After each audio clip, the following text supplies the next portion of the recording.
Friends, welcome to Shri Kannada YouTube channel. Sharada serial ನಾಳಿನ ಸಂಚಿಕೆಯಲ್ಲಿ ಏನಾಗ್ತಿದೆ ಅಂತ ನೋಡೋಣ ಬನ್ನಿ.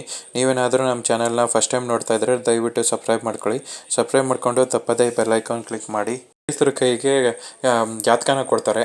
ಜಾತಕನ ನೋಡ್ಬಿಟ್ಟು ಈ ಜಾತಕದ ಪ್ರಕಾರ ಅವ್ರಿಗೆ ಆಲ್ರೆಡಿ ಗುರುಬಲ ಬಂದಿದೆಯಲ್ಲ, ಇವ್ರಿಗೆ ಆಲ್ರೆಡಿ ಒಂದು ಮದುವೆನೂ ಆಗಿದೆ ಅಂತ ಹೇಳ್ತಾರೆ. ಅದನ್ನ ನೋಡ್ಬಿಟ್ಟು ಇಲ್ಲ ಇವಳೇ ನಮ್ಮ ಮಗಳು ಜ್ಯೋತಿಕಾ, ಇವಳಿಗೆ ಇನ್ನೂ ಮದುವೆ ಆಗಿಲ್ಲ, ಅವಳಿಗೆ ಎಂಗೇಜ್ಮೆಂಟ್ ಮಾಡೋದಕ್ಕೆ ಹೋದಾಗೆಲ್ಲ ಏನಾದರೂ ಸಮಸ್ಯೆ ಬರ್ತಾ ಇದೆ, ಅದಕ್ಕೆ ನಾನು ನಿಮ್ಮನ್ನ ಕೇಳೋಣ ಅಂತ ಕರೆದಿದ್ದು ಅಂತ ಹೇಳ್ತಾರೆ. ನನ್ನ ಜಾತಕ ಯಾವತ್ತೂ ಸುಳ್ಳಾಗೋದಕ್ಕೆ ಸಾಧ್ಯನೇ ಇಲ್ಲ, ಇವ್ರಿಗೆ ಆಲ್ರೆಡಿ ಮದುವೆ ಆಗಿದೆ ಅಂತ ಹೇಳ್ತಿರ್ತಾರೆ.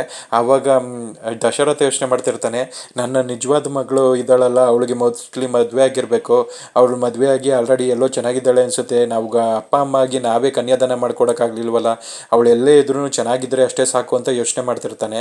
ಆವಾಗ ಸುಮಿತ್ರಂಗೂ ಟೆನ್ಷನ್ ಆಗ್ತಾ ಇರತ್ತೆ. ಹೋಗ್ಲಿ ಪುರೋಹಿತರೆ, ನೀವು ಅವ್ರ ಕೈನಾರ ನೋಡ್ಬಿಟ್ಟು ಹೇಳಿ ಅಂತ ತಾತ ಹೇಳ್ತಾರೆ, ಶಿವನಾರಾಯಣು.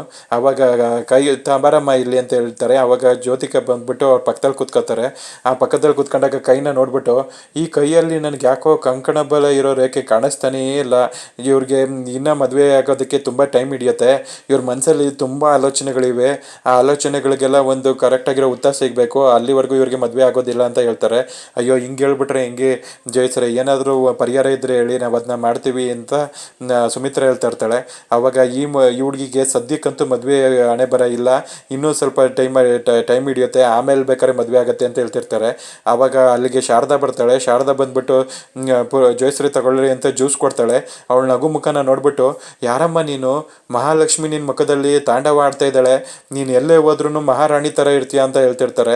ಆವಾಗ ಸಿದ್ದು ಹೇಳ್ತಾನೆ, ಅವ್ರು ಈ ಮನೆ ಕೆಲಸದವ್ರ ಥರ ಇದ್ದಾರೆ ಅಂತ ಹೇಳ್ತಿರ್ತಾರೆ. ಸಾಧ್ಯನೇ ಇಲ್ಲ, ಈ ಹುಡುಗಿ ಬಂದು ಶ್ರೀಮಂತರ ಮನೆ ಮಗಳು, ಇವಳು ಎಲ್ಲಿ ಹೆಜ್ಜೆ ಇಡ್ತಾಳೋ ಅಲ್ಲೆಲ್ಲ ಅದೃಷ್ಟ ತಾಂಡವ ಆಡುತ್ತೆ, ಇವಳು ಮಹಾಲಕ್ಷ್ಮಿ ಇದ್ದಂಗೆ ಅಂತ ಹೇಳ್ತಿರ್ತಾರೆ. ಅದನ್ನ ಕೇಳ್ಬಿಟ್ಟು ಸುಮಿತ್ರಂಗೆ ಟೆನ್ಷನ್ ಆಗ್ತಾ ಇರತ್ತೆ. ಇವಳಿಗೆ ನೋಡಿದ್ರೆ ಈ ಥರ ಹೇಳ್ತಾರೆ, ನನ್ನ ಮಗಳಿಗೆ ನೋಡಿದ್ರೆ ಈ ಥರ ಹೇಳ್ತಾರಲ್ಲಪ್ಪ ಅಂತ ಟೆನ್ಷನ್ ಮಾಡ್ಕೊತಾ ಇರ್ತಾಳೆ. ಆವಾಗ ಸುಮಿತ್ರ ಅಂತ ದಶರಥ ಕರೀತಾನೆ. ಅಯ್ಯೋ, ಏನು ಸುಮಿತ್ರ, ಇವಾಗ ಜೋಯಿಸ್ರು ಯಾವ್ದಾರ ಪರಿಹಾರ ಹೇಳ್ತಾರೆ, ಆ ಪರಿಹಾರ ಮಾಡಿದ್ರೆ ಸರಿ ಹೋಯ್ತು, ಆಗ ಮದುವೆ ಆಗತ್ತೆ, ನೀನು ತಲೆ ಕೆಡ್ಸ್ಕೊಂಬೇಡ, ಸ್ವಲ್ಪ ಸಮಾಧಾನವಾಗಿರು ಅಂತ ಹೇಳ್ತಿರ್ತಾನೆ. ಆವಾಗ ಹೌದು ರೀ, ಹಂಗೆ ಮಾಡೋಣ ಅಂತ ಹೇಳ್ಬಿಟ್ಟು ಪುರೋಹಿತರೆ, ನಮ್ಮ ಮಗಳು ಮದುವೆಗೆ ಏನಾದರೂ ಪರಿಹಾರ ಇದ್ರೆ ಹೇಳಿ ಅಂತ ಹೇಳ್ತಾರೆ. ಆವಾಗ ಅವರು ಅದನ್ನು ಲೆಕ್ಕಾಚಾರ ಮಾಡ್ತಾ ಇರ್ತಾರೆ. ಜ್ಯೋತಿಕಾ ಮನಸ್ಸಲ್ಲಿ ಅನ್ಕೊತಾ ಇರ್ತಾಳೆ, ಇವಳು ಎಲ್ಲಿ ಈ ಮನೆ ರಾಣಿ ಆಗೋದಕ್ಕಾಗತ್ತೆ, ನಾನೇ ಈ ಮನೆಗೆ ಯಾವತ್ತಿದ್ರು ಯುವ ರಾಣಿ, ಇವಳು ಯಾವತ್ತಿದ್ರು ಈ ಮನೆ ಕೆಲಸದವಳಾಗಿನೇ ಬಿದ್ದಿರಬೇಕು, ಇವಳು ಈ ಮನೆ ಮಹಾರಾಣಿನೂ ಆಗೋದಕ್ಕಾಗೋದಿಲ್ಲ, ಮಹಾಲಕ್ಷ್ಮಿನೂ ಆಗೋದಕ್ಕಾಗೋದಿಲ್ಲ, ನಾನೇ ಅದಕ್ಕೆ ಯಾವತ್ತೂ ಅವಕಾಶ ಕೊಡೋದಿಲ್ಲ ಅಂತ ಮನಸ್ಸಲ್ಲೇ ಅನ್ಕೊತಾ ಇರ್ತಾಳೆ. ಇವ್ರಿಗೆ ಜೋಯಿಸ್ರು ಹೇಳಿದ್ನ ನೋಡಿ ತುಂಬ ಖುಷಿ ಆಗ್ತಾ ಇರತ್ತೆ. ಶಾರದವ್ರೆ ಈ ಮನೆ ಮಗಳು, ಅವ್ರು ಈ ಮನೆ ಯುವರಾಣಿ ಥರ ಇರಬೇಕು, ಅವ್ರು ಎಲ್ಲೇ ಹೋದ್ರೂ ಅದೃಷ್ಟ ತಾಂಡವಾಡುತ್ತೆ, ಈ ವಿಷಯ ನನಗೆ ಅರ್ಥ ಆಗ್ತಾ ಇದೆ, ಆದರೆ ಈ ಮನೆಯವ್ರಿಗೆ ಬಿಡಿಸಿ ಹೇಳೋದಕ್ಕೆ ಶಾರದವರು ನನ್ನ ಬಾಯಿ ಕಟ್ಟಾಕಿದ್ದಾರೆ, ನಾನು ಎಷ್ಟು ಸತಿ ಹೇಳ್ತಾ ಇದ್ದೀನಿ ಸತ್ಯನ ಹೇಳ್ಬಿಡೋಣ ಅಂತ, ಆದರೂ ನನ್ನ ಮಾತನ್ನ ಕೇಳ್ತಾನೆ ಇಲ್ಲ ಇವರು ಅಂತ ಯೋಚನೆ ಮಾಡ್ತಾ ಇರ್ತಾನೆ. ಆಗ ವಿಮಲಂಗೂ ತುಂಬ ಖುಷಿ ಆಗ್ತಾ ಇರತ್ತೆ. ನಮ್ಮ ಶಾರದಾ ತುಂಬ ಒಳ್ಳೆ ಹುಡುಗಿ, ಅವಳ ಬಗ್ಗೆ ಇವ್ರಿಗೆಲ್ಲ ಹೇಳಿದ್ರೆ ಇವ್ರನ್ನ ಕೇಳ್ತಾ ಇಲ್ಲ, ಆದರೆ ಅವಳು ಒಳ್ಳೆ ಮನಸ್ಸಿಗೆ ಅವಳಿಗೆ ಯಾವಾಗಲೂ ಒಳ್ಳೇದೇ ಆಗುತ್ತೆ, ಹೋಗ್ತಾ ನನ್ನ ಸೊಸೆಗೂ ಒಳ್ಳೆ ಟೈಮ್ ಬರುತ್ತೆ ಅಂತ ಅವಳು ಯೋಚನೆ ಮಾಡ್ತಾ ಇರ್ತಾಳೆ. ರೈತರು ಪರಿಹಾರ ಪೂಜೆನ ಹೇಳ್ಬಿಟ್ಟು ಮನೆಯಿಂದ ಹೋಗ್ತಾರೆ. ಅವ್ರು ಹೋಗಾದ್ಮೇಲೆ ಸುಮಿತ್ರ ಯೋಚನೆ ಮಾಡ್ತಾ ಇರ್ತಾಳೆ, ಏನು ಮಾಡೋದು ಅಂತ. ಅವಾಗ ದಶರಥ ಬರ್ತಾನೆ ಅಲ್ಲಿಗೆ. ಈಗ ಪುರೋಹಿತರು ಹೇಳಿದಾರಲ್ಲ, ಆ ಪೂಜೆನ ಮಾಡೋಣ ಬಿಡು, ಅದರಿಂದನಾದರೂ ಜೋಗ್ ಒಳ್ಳೇದಾಗುತ್ತಾ, ಅವಳು ಮದುವೆ ಸೆಟ್ ಆಗ್ಬೋದು ಅಂತ ಹೇಳ್ತಿರ್ತಾರೆ.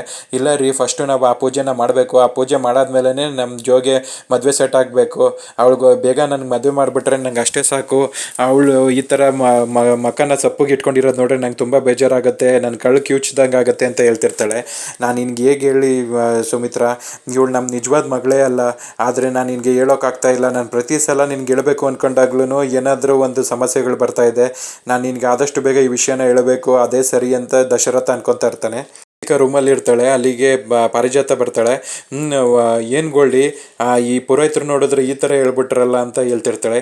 ಏನು ಹೇಳಿದ್ರು, ಇವಾಗ ಪರಿಹಾರನೆಲ್ಲ ಹೇಳಿದಾರಲ್ಲ ಅಮ್ಮ, ಅದನ್ನೆಲ್ಲ ನೋಡ್ಕೊತಾರೆ ಬಿಡಿ ಅಂತ ಹೇಳ್ತಿರ್ತಾಳೆ.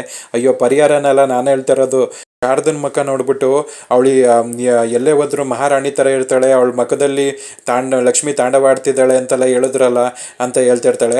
ಹೌದು, ಈ ಮನೆ ಮಗಳಲ್ವ ಅವಳು, ಅದಕ್ಕೇ ಅವಳು ಈ ಮಹಾರಾಣಿ ಥರ ಇರಬೇಕು, ಶ್ರೀಮಂತರ ಮನೆ ಮಗಳು ಅಂತ ಹೇಳಿದ್ರು ಅಂತ ಹೇಳ್ತಿರ್ತಾಳೆ. ಅಯ್ಯೋ, ಅವ್ರು ಆ ಥರ ಹೇಳ್ತಾರದನ್ನ ನೋಡಿ ನನಗೆ ತುಂಬ ಭಯ ಆಗ್ತಿತ್ತು, ಎಲ್ಲಿ ಅವರು ಈ ಮನೆ ಮಗಳೇನೆ ಅಂತ ಹೇಳ್ಬಿಡ್ತಾರೋ ಅವಳನ್ನ ಅಂತ ನನಗೆ ಟೆನ್ಷನ್ ಆಗ್ತಿತ್ತು ಅಂತ ಹೇಳ್ತಿರ್ತಾಳೆ.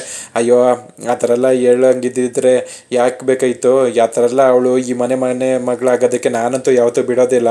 ಈ ಮನೆಗೆ ಯಾವತ್ತಿದ್ರು ನಾನೇ ಯುವರಾಣಿ. ಅವಳು ಏನಿದ್ರು ಈ ಮನೆಗೆ ಕೆಲಸದವಳಾಗೆ ಬಿದ್ದಿರಬೇಕು, ಅವಳು ಈ ಮನೆ ಯುವರಾಣಿ ಆಗೋದಕ್ಕೆ ಸಾಧ್ಯನೇ ಇಲ್ಲ ಅಂತ ಹೇಳ್ತಿರ್ತಾಳೆ.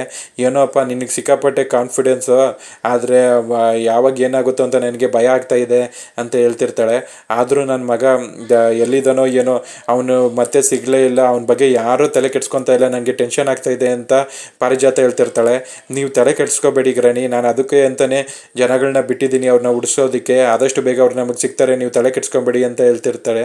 ಆದ್ರೂ ನಾನು ಪಾಲಾಕ್ಷನ್ ನೋಡಿ ನಾನು ತುಂಬ ದಿನ ಆಯಿತು, ನವೀನ ನೋಡಿದ್ರೆ ಅವ್ನು ನನಗೆ ಸಿಕ್ಕೇ ಇಲ್ಲ ಅಂತ ಹೇಳ್ತಾನೆ. ಏನು ಮಾಡೋದು ಅಂತಲೇ ನನಗೆ ಗೊತ್ತಾಗ್ತಾ ಇಲ್ಲ. ನಿಮ್ಮ ತಾತಂಗೆ ಹೇಳಿದ್ರೆ ಅವರು ಗುರ್ರ ಅಂತಾರೆ, ಒಳ್ಳೆ ಏನೋ ಮೈ ಮೇಲೆ ಏನೋ ಬಂದು ಬಿದ್ದಂಗೆ ಆಡ್ತಾರೆ. ನನಗಿದ್ನೆಲ್ಲ ನೋಡಿದ್ರೆ ನನ್ನ ಮಗ ನನಗೆ ಫಸ್ಟು ನಾನು ನೋಡಿಬಿಟ್ರೆ ನನಗೆ ಆಗ ಸಮಾಧಾನ ಆಗುತ್ತೆ ಅಂತ ಹೇಳ್ತಿರ್ತಾಳೆ.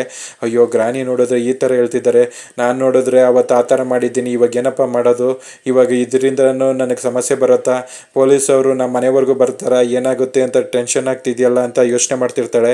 ಗೋಲ್ಡಿ ಗೋಲ್ಡಿ ಅಂತ ಪಾರಿಜಾತ ಕರಿತಾ ಇರ್ತಾಳೆ. ಆದರೆ ಅವಳು ಯೋಚನೆ ಮಾಡ್ತಿರೋದು ನೋಡಿ, ಗೋಲ್ಡಿ ಯಾವ ಲೋಕದಲ್ಲಿ ಇದೆಯಾ ಅಂತ ಕೇಳ್ತಾ ಇರ್ತಾಳೆ. ಇಲ್ಲಿಗೆ ಸಂಚಿಕೆ ಕಂಪ್ಲೀಟ್ ಆಗುತ್ತೆ ಫ್ರೆಂಡ್ಸ್. ನೀವೇನಾದರೂ ನಮ್ಮ ಚಾನಲ್ನ ಫಸ್ಟ್ ಟೈಮ್ ನೋಡ್ತಾ ಇದ್ರೆ ದಯವಿಟ್ಟು ಸಬ್ಸ್ಕ್ರೈಬ್ ಮಾಡ್ಕೊಳ್ಳಿ. ಸಬ್ಸ್ಕ್ರೈಬ್ ಮಾಡಿಕೊಂಡು ತಪ್ಪದೇ ಬೆಲ್ ಐಕಾನ್ ಕ್ಲಿಕ್ ಮಾಡಿ. ಜ್ಯೋತಿಕಾ ಶಾರದಾ ಈ ಮನೆ ಮಗಳು ಅಂತ ಗೊತ್ತಾಗಬಾರ್ದು ಅಂತ ಏನೇ ಆದ್ರೂ ನಾನೇ ಈ ಮನೇಲಿ ಯುವರಾಣಿಯಾಗಿ ಮೆರಿತೀನಿ ಅಂತ ಪಣ ತೊಟ್ಟಿದ್ದಾಳೆ. ಆದರೆ ಶಾರದಾ ನಿಜವಾದ ಮನೆ ಮಗಳು ಅನ್ನೋದು ಶಾರದಂಗೂ ಗೊತ್ತಾಗಿದೆ. ಶಾರದಾ ಈಗ ಮನೆಯಲ್ಲಿ ಅವಳೇ ಮನೆ ಮಗಳು ಅನ್ನೋದನ್ನು ಯಾವ ಥರ ಹೇಳ್ತಾಳೆ, ಅಥವಾ ಸಿದ್ದುನೇ ಮನೆ ಮಗಳು ಅಂತ ಎಲ್ರಿಗೂ ಹೇಳ್ತಾನೆ, ಏನಾಗುತ್ತೆ ಅಂತ ಕಾದು ನೋಡಬೇಕು ಫ್ರೆಂಡ್ಸ್. ಜ್ಯೋತಿಕನ ಅನ್ಯಾಯ ಗೆಲ್ಲುತ್ತಾ ಅಥವಾ ಶಾರದನ ಧರ್ಮ ಗೆಲ್ಲುತ್ತಾ, ಏನಾಗುತ್ತೆ ಅಂತ ನಿಮ್ಮ ಒಪಿನಿಯನ್ಸ್ನ ಕಮೆಂಟ್ ಬಾಕ್ಸಲ್ಲಿ ತಿಳಿಸಿ ಫ್ರೆಂಡ್ಸ್. ಮುಂದಿನ ಸಂಚಿಕೆಯೊಂದಿಗೆ ಮತ್ತೆ ಭೇಟಿಯಾಗೋಣ. Thank you.